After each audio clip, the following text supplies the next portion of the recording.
Hey everyone, आप सभी का वेलकम करता हूं वाईटी योर इंग्लिश शूटर पे। 2-3 दिनों के बाद अपनी क्लासेस आ रही हैं, थोड़ा सा ब्रेक आ गया बीच में। फर्स्ट एडिटोरियल द हिंदू का आज का कवर होगा।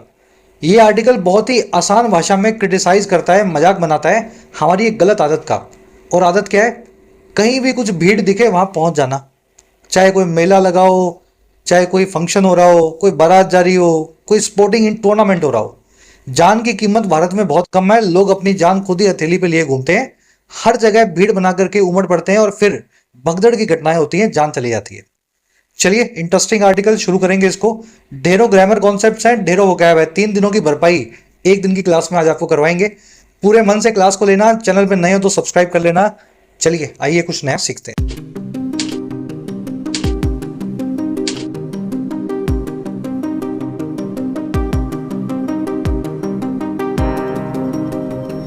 कह रहा है कल्चर ऑफ रिस्क। रिस्क का मतलब होता है जोखिम, कल्चर का मतलब होता है संस्कृति। हमारी प्रथा या संस्कृति है रिस्क उठाने की। रिस्क उठाने में, जोखिम लेने में डर नहीं लगता है हम इंडियंस को। चलिए क्यों नहीं लगता, टाइटल पैराग्राफ को देखेंगे, यहां से पता लगेगा। कह रहे the notion of a routinely planned mass gathering should be done away with. कह रहा है ये जो नोशन है ना, ये जो ख्याल है, ये विचार जो है, एक ऐसी मास गैदरिंग का मतलब होता है भीड़, मास का मतलब होता है बड़े स्केल पे, हजारों लाखों की।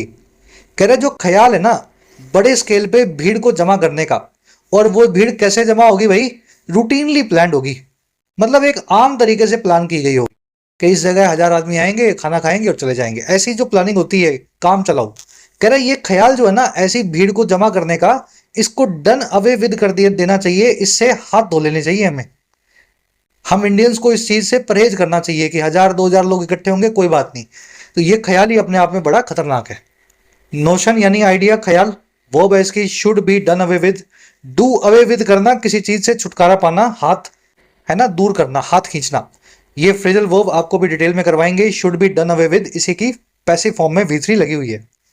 ठीक है। मास गैदरिंग यानी बड़े स्केल पे जमावड़ा। मास का मतलब ही होता है at a very large scale. Routinely planned मतलब कुछ खास प्लानिंग नहीं हुई, बस ऐसे ही रात को सोचा और सुबह भीड़ हो गई, ऐसी प्लानिंग को बोलते हैं रूटीनली प्लान्ड मास गैदरिंग्स। चलिए जल्दी से आगे बढ़ते हैं। इस आर्टिकल की वोकैब दिखाएंगे। आज वोकैब बहुत सारी है, फिर भी 5 जो सबसे अच्छे और कॉम्प्लिकेटेड वर्ड्स हैं उनको अलग करके मैं आपको एक साथ दिखा देता हूं। एक इंपॉर्टेंट इंफॉर्मेशन आप सभी के लिए, रिसेंटली आपको पता होगा एसएससी ने अपना वेंडर और अपना एग्जाम इंटरफेस और पैटर्न चेंज किया है। नए पैटर्न और नए इंटरफेस को आप घर पे बैठ करके प्रैक्टिस कर सकते हैं टेक्स्ट बुक के मॉक टेस्ट पास के जरिए। टेक्स्ट बुक के मॉक टेस्ट पास में एसएससी के जितने भी आपको मॉक टेस्ट मिलेंगे वो मिलेंगे नए इंटरफेस में, जो बिल्कुल एग्जाम जैसा है। You can take benefit of this feature. Mock test pass अभी अवेलेबल है मॉनसून सेल के दौरान। 3 दिनों के लिए सेल चल रही है, एक दिन ऑलरेडी हो चुका है। 351 रुपीज में 1 साल का मॉक टेस्ट पास आप अवेल कर सकते हैं। सारे एग्जाम्स इसमें कंबाइंड होंगे, एसएससी हो या बैंकिंग हो। 1.5 लाख से ज्यादा मॉक टेस्ट हैं और प्रीवियस ईयर पेपर्स भी शामिल हैं मॉक की फॉर्म में। कमेंट सेक्शन में दिया गया टेक्स्ट बुक के मॉक टेस्ट पास का लिंक पे क्लिक करें और जो भी प्राइस आपको दिखा रहा हो उस पर कूपन लगा लेना YT10। इस कूपन का इस्तेमाल करते ही आपका प्राइस घट के हो जाएगा 351 रुपीज।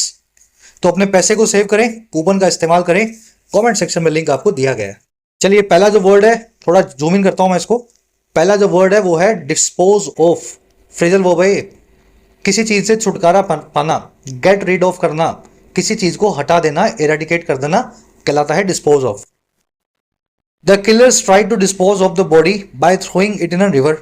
किलर्स ने, हत्यारों ने कोशिश किया कि वो छुटकारा पाए बॉडी से, उसको नदी में फेंक करके।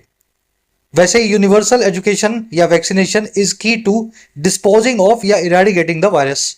हर आदमी का जो वैक्सीनेशन है, यूनिवर्सल यानी हर एक का, हर तरफ जो टीकाकरण है वो एक की है या कुंजी है वायरस से छुटकारा पाने की, इरेडिकेट या डिस्पोज करने की।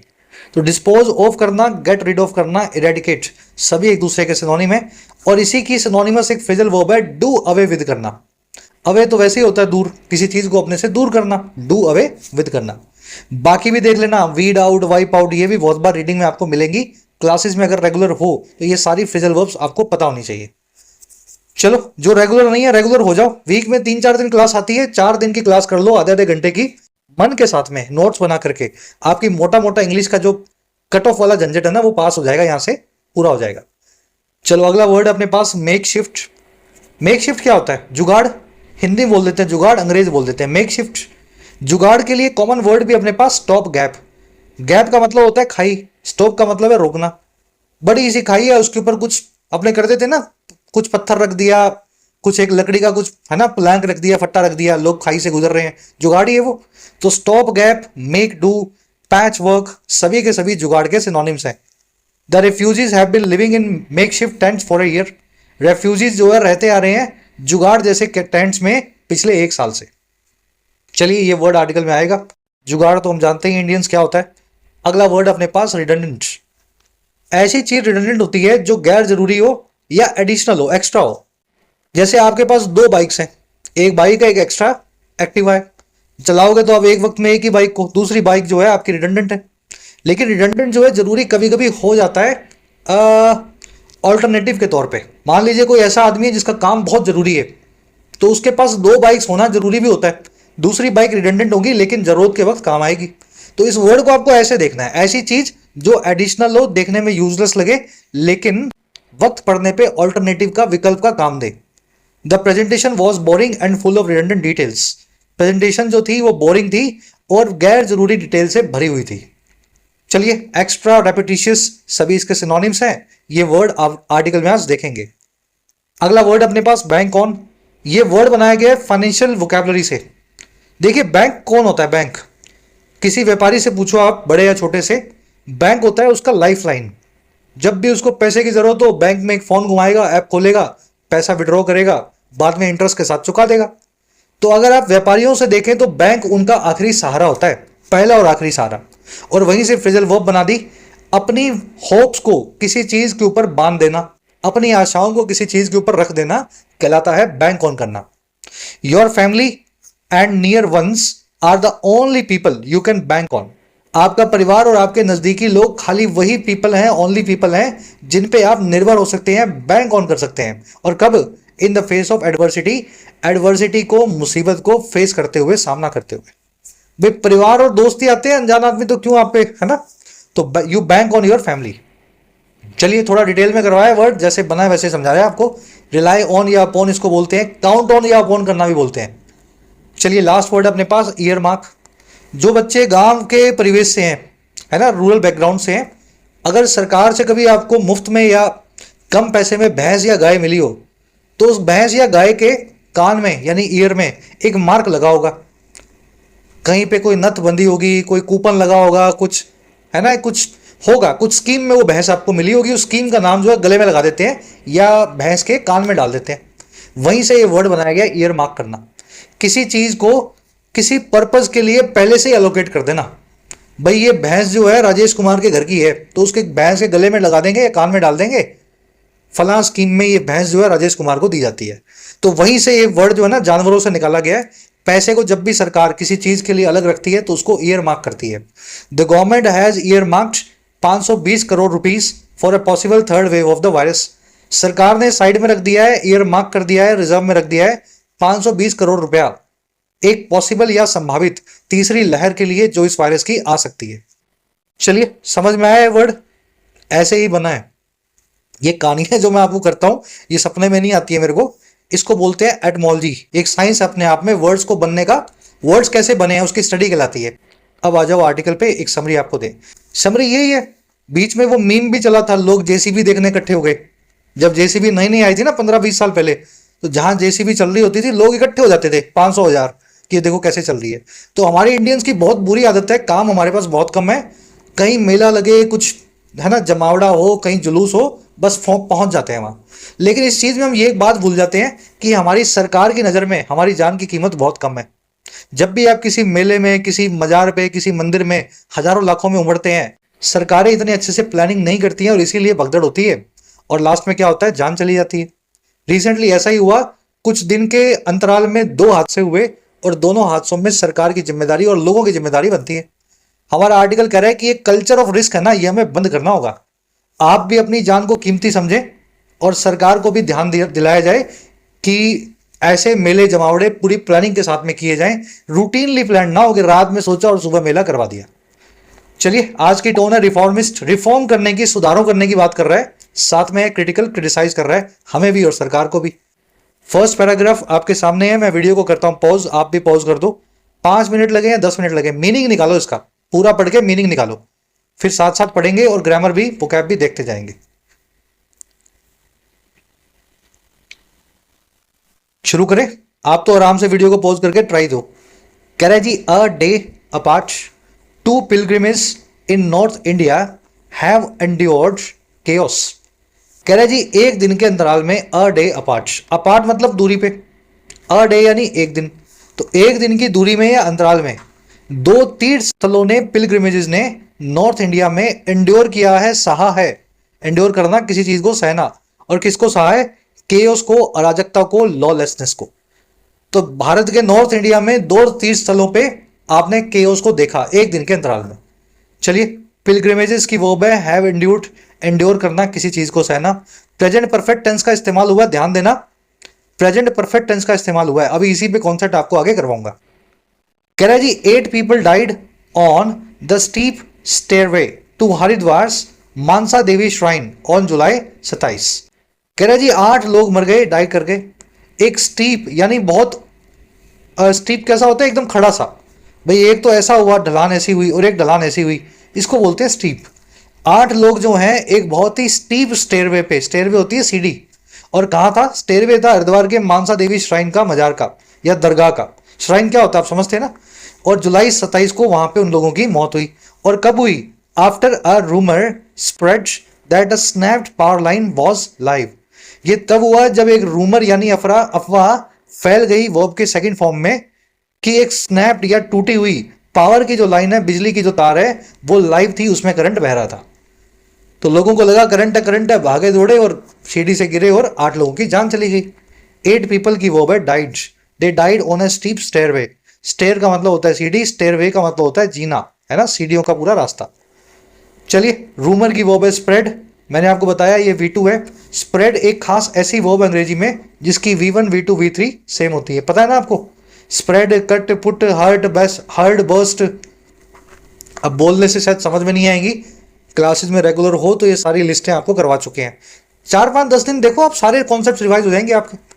तो स्प्रेड और बर्स्ट दोनों वर्ब्स ध्यान रखना, अक्सर आप भूल जाते हो, जिनकी V1 V2 V3 सेम होती है। चलिए, यहाँ V2 लगी हुई है, V3 होती तो यहाँ पे हैव लगा होता, जरूरी होता है V3 से पहले, हेल्पिंग वर्ब। पावर लाइन की वर्ब है वॉज, लाइव का मतलब होता है करंट से भरी हुई। कह रहा जी, the next day at Avsaneshwar temple in Barabanki monkeys reportedly damaged an overhead cable. कह रहा अगले ही दिन इस जगह पे, इस जो है बाराबांकी शहर में, मंकीज ने या बंदरों ने कथित तौर पे डैमेज कर दिया, वर्ब की सेकंड फॉर्म लगा के, एक ऊपर से गुजरने वाली बिजली की तार को। और कैसे किया? Sparking panic that kill 2 persons. Spark करते हुए, भड़काते हुए पैनिक को या डर को, जिसने जान ले ली 2 लोगों की। तो अगले दिन ये वाला हादसा हुआ। मंकीज की वर्ब है डैमेज्ड, डैमेज करना, चोट पहुंचाना। दैट आया है पैनिक के लिए, पैनिक का मतलब होता है डर या अफरा तफरी। दैट की वर्ब है किल्ड, वर्ब की सेकंड फॉर्म लगी हुई है। ओवरहेड केबल यानी सर के ऊपर से गुजरने वाली बिजली की तार। कह रहा है both incidents were triggered by fears of electrocution. कह रहा है दोनों ही इंसिडेंट्स जो थे, या दोनों ही जो हादसे थे, ये ट्रिगर्ड थे या फिर इनको भड़काया गया था, ये आगे ड्राइव हुए थे, पुश हुए थे इन फियर्स की वजह से या डरों की वजह से। दो है जो कि है इलेक्ट्रिक्यूशन का। इलेक्ट्रिक्यूशन का मतलब होता है बिजली का खतरा, बिजली का झटका समझ लो, है ना। तो दोनों इंसिडेंट जो है बिजली के डर से हुए थे, कहने का मतलब ये। चलिए, इंसिडेंट्स का मतलब है घटनाएं, वाकये, वर्ब है इनकी वर्ड ट्रिगर्ड, बी फैमिली की वर्ब, प्लस में वर्ब की थर्ड फॉर्म लगी हुई है, पैसिव बना हुआ है। वाकये जो है ट्रिगर हुए थे। ट्रिगर होना किसी चीज का, गोली का ट्रिगर खींचोगे आप, बंदूक का ट्रिगर खींचोगे तो गोली चल पड़ेगी ना, वहीं से ट्रिगर वर्ड निकाला है। यहाँ पे बिजली का डर जो है वो ट्रिगर बन गया और गोली चल गई, लोगों की जान चलेगी, ऐसे ट्रिगर वर्ड को समझे। चलिए, अब जो कॉन्सेप्ट अपने को सीखना था, कॉन्सेप्ट हमें ये देखना है कि यहां पे लगाया गया वर्ब की थर्ड फॉर्म हैव हैज के साथ, यानी कि परफेक्ट टेंस में, लेकिन अगले सेंटेंस में लगाया हुआ है वर्ब की सेकंड फॉर्म, उसके अगले सेंटेंस में फिर से लगाया हुआ है बंदरों ने डैमेज कर दिया, वर्ब की सेकंड फॉर्म। तो आप कैसे डिसाइड करेंगे कि कब वर्ब की थर्ड फॉर्म लगानी है परफेक्ट टेंस के साथ और कब वर्ब की सेकंड फॉर्म लगानी है पास्ट टेंस के साथ? भाई ये घटना तो पूरी पास्ट की है, काम ये सारा हो चुका है, बंदर जो है तार को तोड़ चुके हैं, पिलग्रिमेज जो है, तीर्थ जो है, तीर्थ यात्राएं जो है वो भी एंड्योर कर चुकी हैं इस काम को। पर ये आपने प्रेजेंट परफेक्ट में लिखा, ये पास्ट इंडेफिनिट में लगा, ये आपको कैसे पता लगेगा? देखो सिंपल सा तरीका है, जब भी कोई काम पास्ट में हो चुका है लेकिन कोई टाइम रेफरेंस नहीं दिया हुआ, टाइम रेफरेंस नहीं दिया हुआ, वो कब हुआ था, तो उस केस के अंदर आपको प्रेजेंट परफेक्ट टेंस का इस्तेमाल कर लेना होता है। लेकिन अगर आपको एडवर्ब ऑफ पास्ट मिल जाए, पास्ट का कोई टाइम रेफरेंस मिल जाए, ये काम 1 घंटा पहले हुआ था, 1 दिन पहले हुआ था, 1 साल पहले हुआ था, पिछले सोमवार हुआ था, 10 तारीख को हुआ था, जब भी एक डेफिनेट एडवर्ब ऑफ पास्ट आपको मिल जाए किसी काम के साथ में, तो उस काम को बताते हैं पास्ट इंडेफिनिट में। इसके पीछे का लॉजिक मैं अच्छे से करवा चुका हूं, आपको याद रहा तो यहाँ एक वीडियो ऐड कर दूंगा, ठीक है? 10 मिनट में लॉजिक भी समझ लेना क्यों किया जाता है, वीडियो में करवाऊंगा यहाँ पे तो वीडियो लंबी हो जाएगी आज की। चलो कुछ क्वेश्चंस देख लो इसी फॉर्मूला को इस्तेमाल करते हुए। सेंटेंस एक ही है, गाड़ी जो है दिल्ली पहुंच चुकी है, द ट्रेन रीच्ड दिल्ली। और दूसरा सेंटेंस ये है, गाड़ी दिल्ली पहुंच चुकी है कल रात यानी लास्ट नाइट। देखो फर्स्ट सेंटेंस के अंदर कोई टाइम रेफरेंस नहीं दिया हुआ, गाड़ी दिल्ली कब पहुंची, आज सुबह पहुंची, कल रात पहुंची। अगर आपको कोई टाइम रेफरेंस नहीं दिया हो ना भाई साहब, तो यहां पे परफेक्ट टेंस लगाओ, the train has reached Delhi. Reason क्या है इसका? क्योंकि टाइम रेफरेंस नहीं दिया हुआ, इसका मतलब ये है आप अभी भी ट्रेन का रीच करना एक्सपेक्ट कर रहे थे। ठीक है, चलो अब इससे लॉजिक में नहीं जाएंगे, लॉजिक जाएंगे तो क्लास लंबी हो जाएगी, सिर्फ इतना याद कर लो, लॉजिक आपको अलग से वीडियो बताई हुई है वहां से देख लेना। जब टाइम रेफरेंस ना दिया गया हो तो पास्ट प्रेजेंट परफेक्ट टेंस लगाना होता है। रीच्ड से काम नहीं चलेगा, आपको हैज और रीच्ड V3 का इस्तेमाल करना चाहिए। लेकिन दूसरा सेंटेंस देखो, ट्रेन पहुंच चुकी है दिल्ली कल रात, कल रात जब लिख दिया तो यानी पास्ट का टाइम दे दिया। अब हैज रीच्ड यहां पे नहीं लग सकता, एडवर्ब ऑफ पास्ट के साथ में प्रेजेंट टेंस नहीं आ सकता, तो क्या करें, प्रेजेंट परफेक्ट टेंस को चेंज कर देंगे पास्ट इंडेफिनिट में और यहां पे V3 को V2 मान लेंगे, हैज हटा दो, सेंटेंस सही हो जाएगा। समझ में आया कॉन्सेप्ट? यहां भी वही हुआ था, यहां पे कोई टाइम रेफरेंस नहीं है, 1 दिन के अंतराल में हुए लेकिन कब हुए ये तो नहीं पता, तो परफेक्ट टेंस। लेकिन 8 लोग मारे गए 27 जुलाई को, टाइम दिया गया है तो यहां पे V2 लगाया, पास्ट टेंस। ठीक है, फिर उसके नेक्स्ट डे मतलब क्या हुआ, 28 जुलाई, यहां भी टाइम रेफरेंस दिया हुआ है, तो बंदरों ने डैमेज कर दिया तार को। चलो एक सेंटेंस आपको दे रहा हूं, इसी लॉजिक को अप्लाई करना। क्या आप कल एक्सरसाइज कर चुके हैं? Have you exercise yesterday? सही करके डालना कमेंट्स में, सही गलत होगा आपको फीडबैक देने की कोशिश करेंगे। आप तो अपनी कोशिश करो, सही है तो सही, नहीं तो गलत है तो सही करके डालो। बड़े नेक्स्ट पैराग्राफ, चलो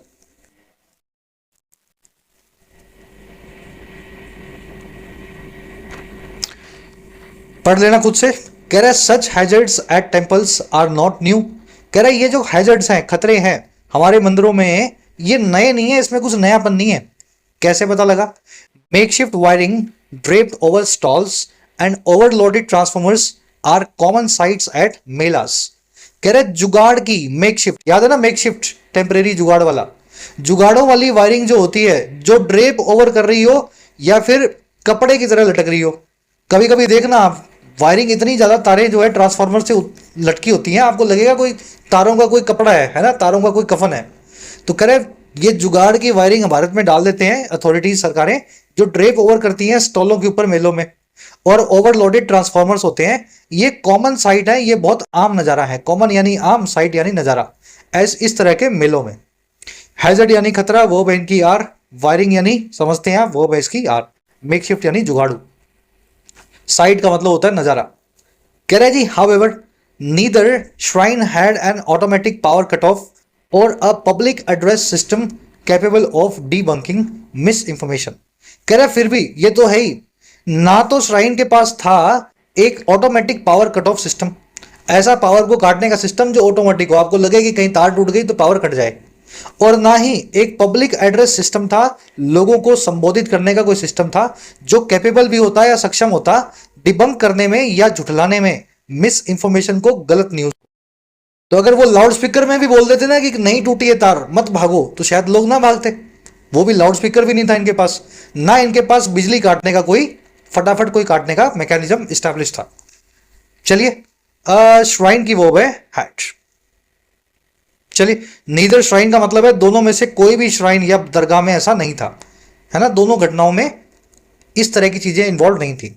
डिबंक करना क्या होता है? किसी झूठी बात का पर्दाफाश करना, उसको सबके सामने झुठलाना, इसको बोलते हैं डिबंक।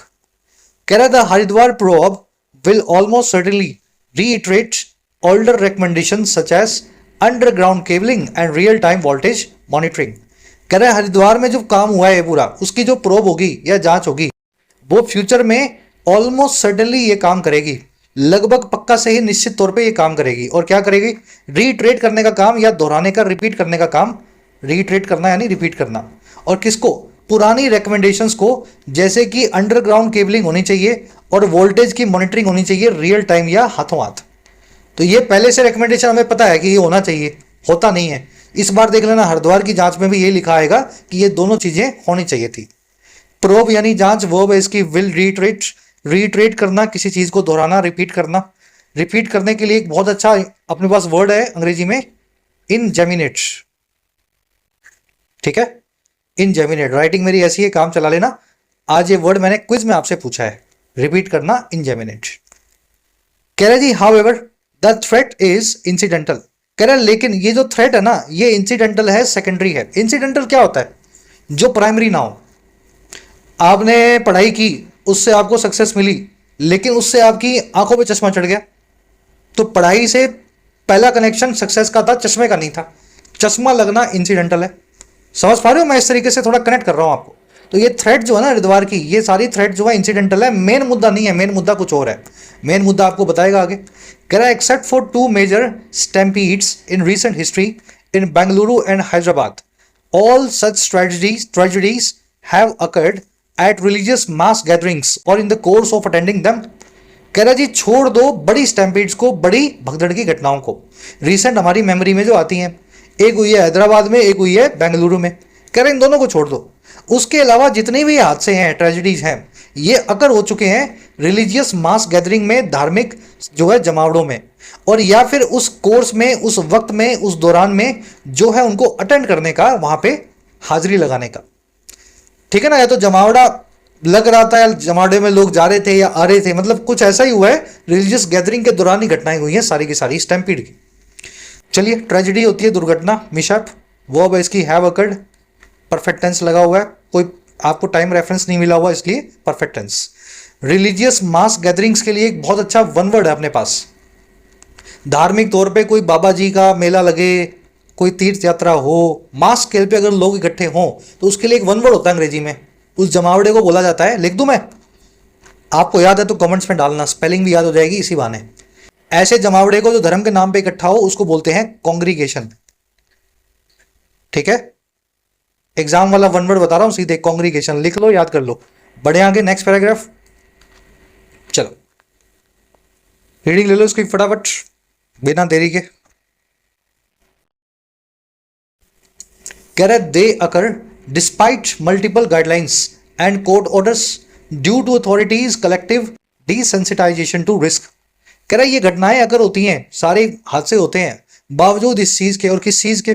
बार बार की गाइडलाइंस के या दिशा निर्देशों के और कोर्ट के ऑर्डर्स के भी, और जो होते हैं ड्यू टू अथॉरिटीज के कलेक्टिव डिसेंसिटाइजेशन की वजह से या मिले जुले बेरुखेपन की वजह से, रिस्क को लेकर के। तो कोर्ट ने खूब ऑर्डर दिए हैं, बहुत सारी गाइडलाइन बनी है, लेकिन जो मेला करवाने वाली संस्था है वो या जो पुलिस वहां बैठी है, उनकी सेंसिटिविटी नहीं है आपकी जान को लेकर के, रिस्क को लेकर के उनमें बिल्कुल बेरुखी होती है। सेंसिटाइजेशन होता है मतलब आपको पता हो, आप चीज में समझते हो। डिसेंसिटाइजेशन का मतलब होता है सानू की, है ना, होगा जो होगा देखा जाएगा। चलिए, दे की वर्ब है अकर, वर्ब की फर्स्ट फॉर्म लगी हुई है, इंडेफिनिट टेंस है। कह रहे जी on paper Uttarakhand has a crowd management manual for the Char Dham and NDMA's guidelines say that every event must calculate carrying capacity, stagger entry, maintain redundant escape routes and hold drinks। कह रहे on paper की बात करें तो कागजों में ये हो रहा है कि उत्तराखंड स्टेट का एक खुद का क्राउड मैनेजमेंट का मैनुअल है या फिर कानून है, और किसके लिए? चार धाम की यात्रा के लिए। और जो NDMA नाम की सरकारी संस्था है उसकी भी गाइडलाइंस है, और वो गाइडलाइंस ये कहती हैं कि हर एक इवेंट को, हर एक मेले को, हर एक कॉन्ग्रीगेशन को 4-3 काम करने चाहिए।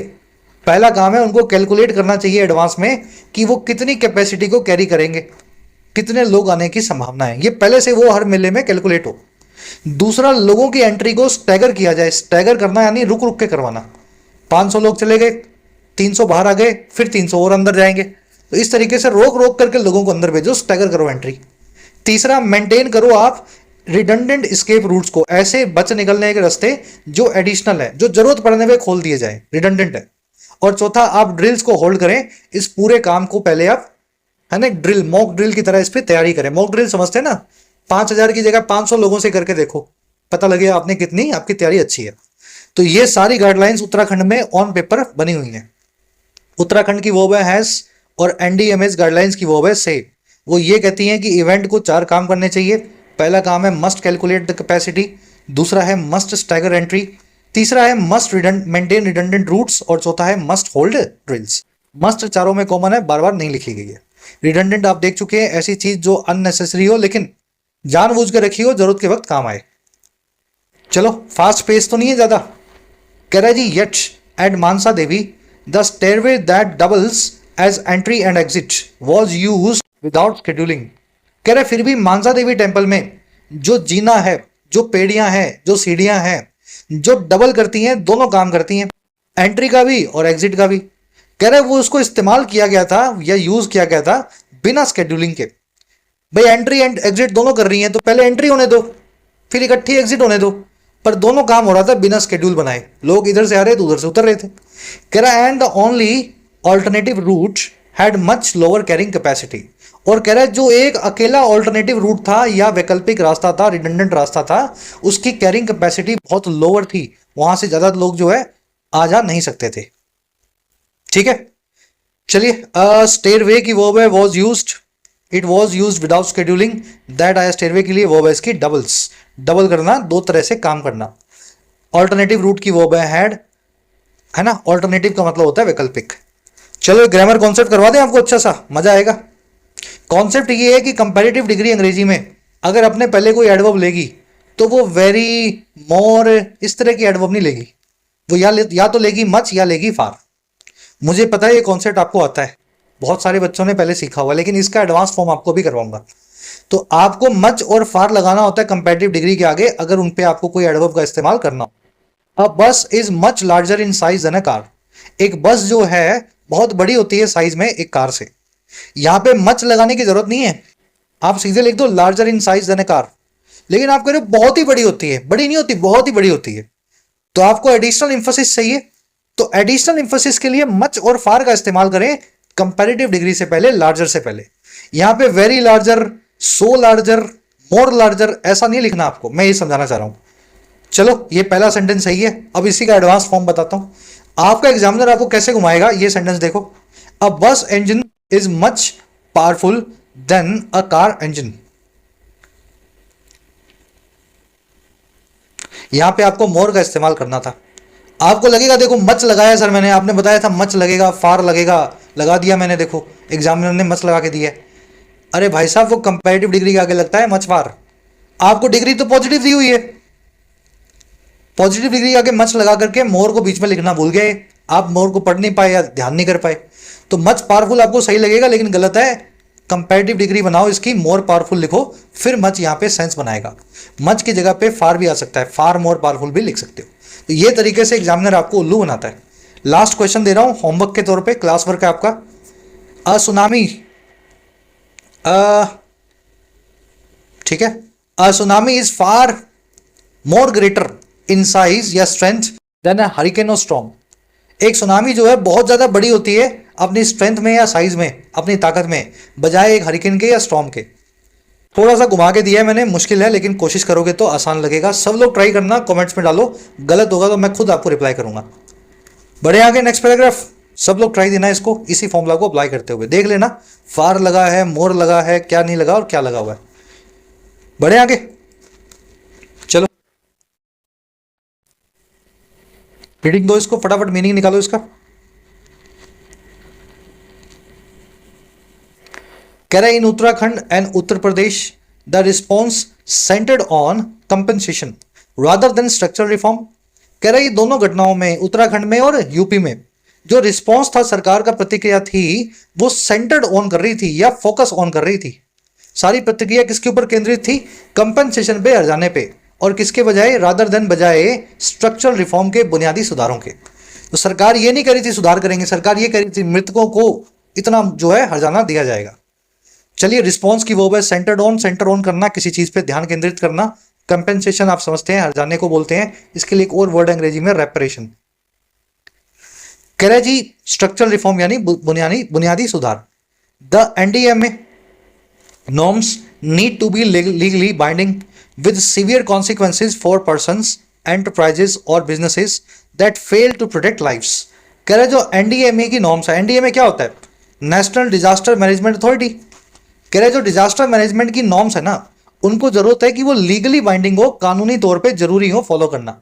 और कैसे जरूरी हो? बहुत सीवियर, बहुत खराब कॉन्सिक्वेंसेस के साथ या नतीजों के साथ उन लोगों के लिए या उन कंपनियों के लिए, बिजनेस व्यापारों के लिए जो फेल हो, नाकामयाब हो लोगों की जिंदगी बचाने में।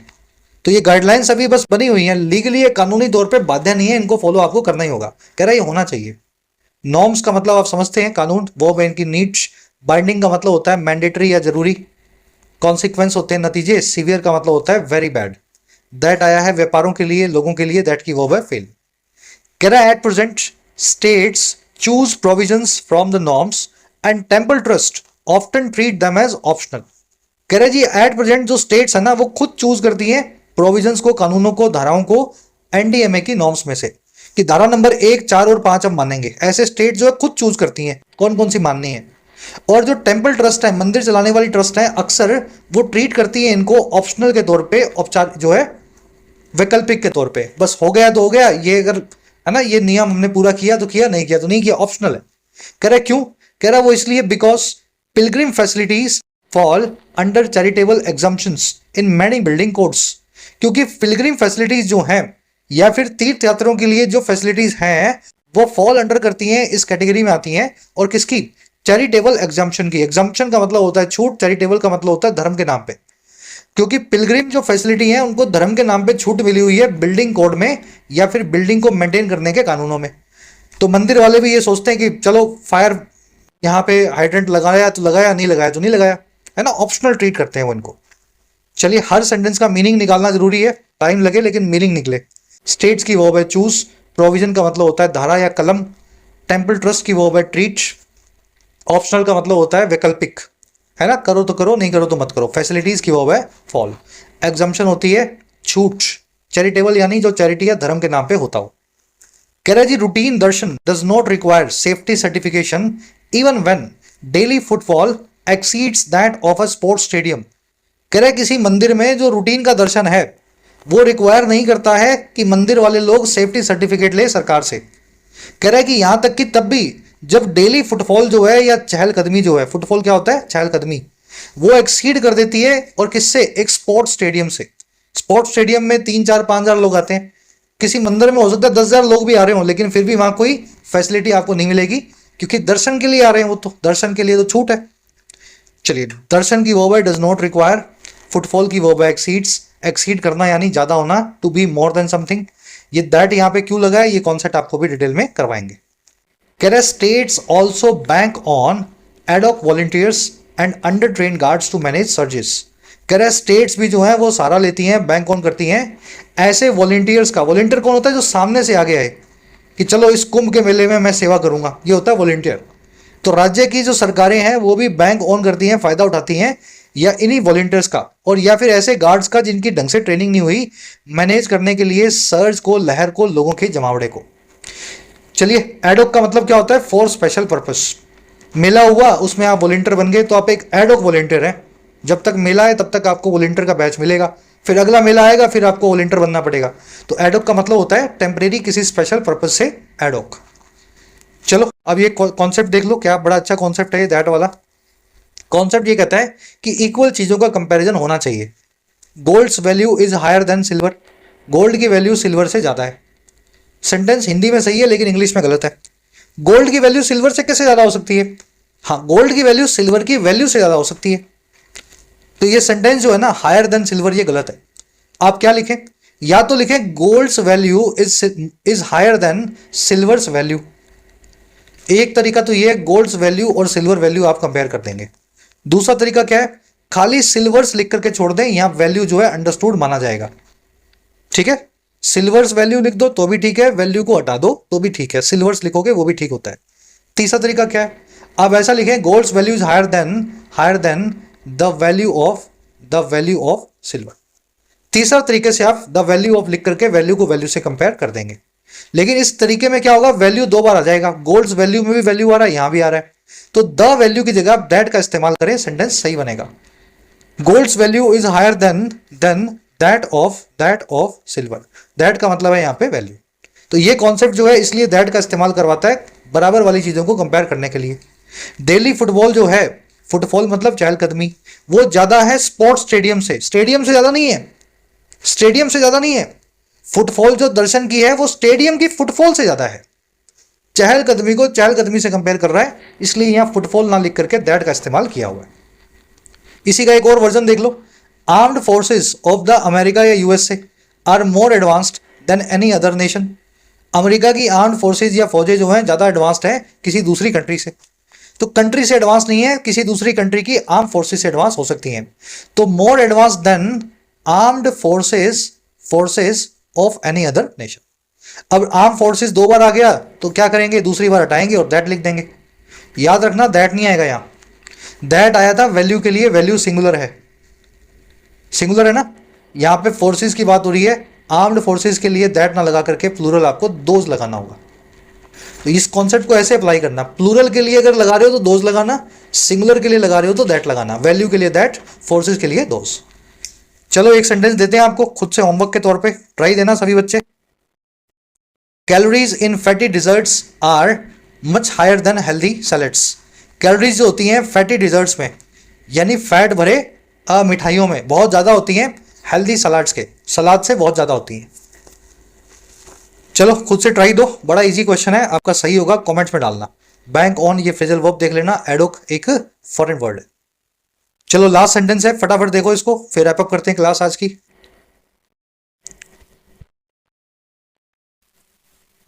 चलिए कह रहा है जी, however annual drills mandated under the disaster management act are rarely held for regular worship. कह रहा है फिर भी हर साल जो ड्रिल होती है, ड्रिल क्या होती है, मॉक ड्रिल, 5,000 की जगह 500 लोग बुला लो और फिर देखो आप कैसा परफॉर्म कर रहे हो। कह रहा है जो मॉक ड्रिल्स होनी चाहिए हर साल, जो मैंडेटेड हैं, जो जरूरी हैं, बाइंडिंग है डिजास्टर मैनेजमेंट एक्ट में सरकार के, वो रेयरली या ना के बराबर ही हेल्ड होती हैं या ऑर्गेनाइज होती हैं पूजा वाले स्थलों पे, रेगुलर वर्शिप पे। कह रहा है जी, while funds earmarked for permanent infrastructure are often diverted to festivals. जबकि जो पैसा है जो अलग से रखा होता है, ईयरमार्क किया होता है ऐसी जगहों पे परमानेंट इंफ्रास्ट्रक्चर बनाने के लिए, वो अक्सर डाइवर्ट कर दिया जाता है, उसका रास्ता मोड़ दिया जाता है, कहाँ, फेस्टिवल्स के लिए, त्योहारों के लिए। ठीक है ना। तो किसी मंदिर में मान लो बहुत बड़ा शेड बनना है, कतार के लिए, लाइनों के लिए जो है ऐसे लाइनें बनानी है उनको लोहे के सरियों से, तो पैसा जो यहाँ लगना था वो पैसा जो है वो मंदिर वाले दिवाली में या किसी पूजा में खर्च कर देंगे, यहाँ पे परमानेंट इंफ्रास्ट्रक्चर बनाने पे ध्यान नहीं देंगे। फंड्स की वर्ब है आर डाइवर्टेड, ईयरमार्क्ड यानी जो रखा गया हो एक्स्ट्रा साइड में, वर्ब की थर्ड फॉर्म एडजेक्टिव है। कह रहा the time has come to eradicate the notion of simply planned और चीप मास गैदरिंग इवेंट्स। कह रहा वक्त आ चुका है, टाइम हैज कम, कि रेडिकेट करें, जड़ से उखाड़ दें। रेडिकेट याद है ना, डिस्पोज ऑफ करना, गेट रिड ऑफ करना, छुटकारा पाना। वक्त आ गया कि हम भी छुटकारा पाएं इस ख्याल से, इस नोशन से, इस विचार से जो है रातों रात सिंपली प्लान्ड या फिर चीप मास गैदरिंग इवेंट्स का, ऐसा लोगों का इवेंट गैदरिंग का जो बड़ा सस्ता सा हो, कोई इंतजाम ना किए हो, बस लोग बुला लिए। तो वक्त आ गया इस ख्याल को पीछे छोड़ें। कह रहा है चाहे रिलीजियस हो या अदरवाइज हो, स्पोर्टिंग इवेंट हो, कैसा भी इवेंट हो, टाइम की वो है हैज कम। कह रहा है when footfall exceeds a preset threshold a single incident command structure must come into effect. जब कहीं भी फुटफॉल या चहलकदमी जो है एक्सीड कर जाए या ज्यादा हो जाए, पहले से ही सेट की गई, प्रीसेट की गई थ्रेशोल्ड से, लिमिट से, मेला लगने से पहले लिमिट बनानी पड़ेगी आपको कि 5,000 से ज्यादा लोग हुए तो हमें एक्शन लेना है। कह रहा है पहले से ज्यादा बनी हुई लिमिट से अगर ज्यादा चहलकदमी कहीं हो जाए तो एक सिंगल इंसिडेंट कमांड स्ट्रक्चर जो है उसको कम इनटू इफेक्ट हो जाना चाहिए। कमांड स्ट्रक्चर क्या होगी, एक बड़ा सा टावर होगा, एक आदमी बैठा होगा माइक्रोफोन लेकर के, है ना, वो आपको बताएगा बाएं से जाओ, राइट से जाओ, पानी छिड़केगा। तो एक सिंगल इंसिडेंट कमांड स्ट्रक्चर जो है उसको, है ना, एक्टिवेट हो जाना चाहिए। चलिए फुटफॉल की वो है एक्सीड्स, कमांड स्ट्रक्चर की वो है मस्ट कम। कह रहा है जी authorities must deploy overhead lidar and AI cameras to calculate crowd density. With real time alerts to divert या हेल्प डाइवर्ट और थ्रॉटल ट्रैफिक। कह रहे हैं सरकारों को भी डिप्लॉय कर देना चाहिए, काम पे लगा देना चाहिए लाइडार टेक्नोलॉजी को या एआई कैमरास को, कि वो कैलकुलेट करें क्राउड की डेंसिटी को, क्राउड की भीड़ जो है खचाखच भरे होने को, कितना डेंस क्राउड है, और उनको मिले हाथों हाथ या रियल टाइम अलर्ट्स कि वो कैसे डाइवर्ट करेंगे या थ्रोटल करेंगे ट्रैफिक को, उसके रास्ते को रोकेंगे। थ्रोटल करना यानी ट्रैफिक को कम करना। बहुत सारे लोग एक साथ आ रहे हैं तो उनको रोक दो कहीं पे, तो ये लिडार और एआई कैमरा का इस्तेमाल होना चाहिए, जैसे दुनिया भर में होता है, हमारे यहाँ पे सोचता नहीं कोई। अथॉरिटीज की वो मस्ट डिप्लॉय, ये टेक्नोलॉजी आप देख लेना फुल फॉर्म इसकी। चलो, थ्रोटल करना, किसी चीज के बहाव को, फ्लो को रोकना। जैसे पाइप के आगे उंगली लगाते हो तो पाइप का पानी कम आना है ना, पानी का बहाव कम कर दोगे आप, तो थ्रोटल करते हो आप पानी को। कह रहा है finally states must ensure that venues publish capacity charge at entrances. कह रहा है फाइनली स्टेट्स को भी इंश्योर करना होगा, पक्का करना होगा कि जो वेन्यू है, जो जगह है जहां पे काम होने वाला है, मेला होने वाला है, वो भी पब्लिश करे अपनी कैपेसिटी के चार्ट को एंट्रेंस के ऊपर। कह रहा है और क्या करे, conduct and live stream quarterly drills to normalise a safety culture. वो कंडक्ट करे या करवाए और लाइव स्ट्रीम करे, यूट्यूब पे दिखाए हर क्वार्टर में अपनी मॉक ड्रिल को, ताकि नॉर्मलाइज किया जाए सेफ्टी के कल्चर को, है ना। हर मंदिर, हर मजार को, हर गुरुद्वारे को ये करना चाहिए। और तीसरा काम क्या करे, and certify volunteers in basic life support and crowd psychology. अपने वॉलंटियर्स को सर्टिफिकेशन दे, कोर्स करवाए कि बेसिक लाइफ सपोर्ट कैसे देना है, जान कैसे बचानी है, और क्राउड साइकोलॉजी को कैसे मेंटेन करना है, भीड़ के दिमाग को कैसे पढ़ना है। तो ये सारे काम राज्यों को खुद से पहले करने होंगे समस्या से निजात पाने को। लंबा आर्टिकल था। स्टेट्स की वर्ब है मस्ट इंश्योर, वेन्यूज की वर्ब है पब्लिश, दूसरी वर्ब है कंडक्ट, और तीसरी वर्ब है लाइव स्ट्रीम। स्टेट्स की एक और वर्ब आई है must certify. States must ensure and states must certify volunteer. Certify को पिंक कलर में होना चाहिए था। चलिए रैप अप करें क्लास को। फर्स्ट क्वेश्चन है आपके सामने, अगर ऑथर की सारी बातें मान ली जाएं तो इनमें से कौन सा आउटकम आपके हिसाब से सबसे ज्यादा लाइकली लगता है, संभावित लगता है। सारी बातें मान लेंगे तो चारों में से कौन सी घटना आपको लगती है वो होगी। बड़ा सिंपल क्वेश्चन है भाई। ऑथर ने की है अच्छी बातें, अच्छी बातें मानोगे तो अच्छे अच्छे काम होंगे। क्या होगा, क्राउड मैनेजमेंट इंप्रूव हो जाएगा और पैनिक ड्रिवन इंसिडेंट कम होंगे। ठीक है ना। ये बाकी बातें इधर उधर की हैं, सब देख लो, उल्टी पुल्टी लिखी है मैंने। डी आपका आंसर बनना चाहिए। कह रहा है जी ऑथर का क्रिटिसिज्म क्या है करंट अप्रोच को लेकर के मास गैदरिंग्स को। उस क्रिटिसिज्म से क्या इंप्लाई होता है, क्या इशारा मिलता है।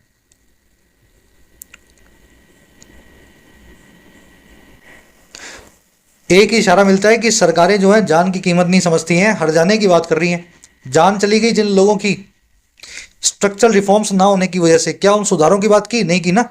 तो सरकारें जो है स्ट्रक्चरल रिफॉर्म को लेस इंपॉर्टेंट देखती हैं सिंबॉलिक जेस्चर्स के मुकाबले। चलो जान गई है तो वोट बैंक बटोरते हैं, घर वालों को 2 लाख रुपए का चेक देंगे, तो ये सिंबॉलिक जेस्चर है, इसको ज़्यादा इंपॉर्टेंट देखती हैं कि बजाय बुनियादी सुधार करें कि आगे किसी की जान ना जाए। ये इंप्लाइड है ऑथर की क्रिटिसिज्म में। चलिए कुछ क्वेश्चंस हैं आपके लिए बनाए गए हैं। मैच द कॉलम, बहुत ईजी है। डू अवे विद का सिनोनिम मीनिंग पूछा है। मान लो इसका मीनिंग है डी, तो तीसरे का डी बन जाएगा, 6वें का ए बन जाएगा, 8वें का एफ बन जाएगा। इस तरीके से मैच करना है। फर्स्ट कमेंट में आंसर डाल दिया है, वीडियो के नीचे जाके चेक करें। मेरे आंसर से अपना मैच करोगे, आपको मार्क्स में मिल जाएंगे। लास्ट में 3 एरर्स मिलेंगी, 3 कॉन्सेप्ट जो आपने सीखे हैं ये देख लेना। मच लगा हुआ है ना। चलो खुद से देखोगे तो पता लगेगा। तीनों एरर्स इस छोटे सेंटेंस में आपको मिल जाएंगी। चलिए कल की क्लास में मुलाकात लेंगे। अच्छी लगी हो तो एक लाइक और एक शेयर देना। पूरी क्लास देखने वाले बच्चे अपना फीडबैक दे दिया करो, सर पीडी ऐसा लिख दोगे कमेंट्स में तो मुझे पता लग जाएगा कितने बच्चों ने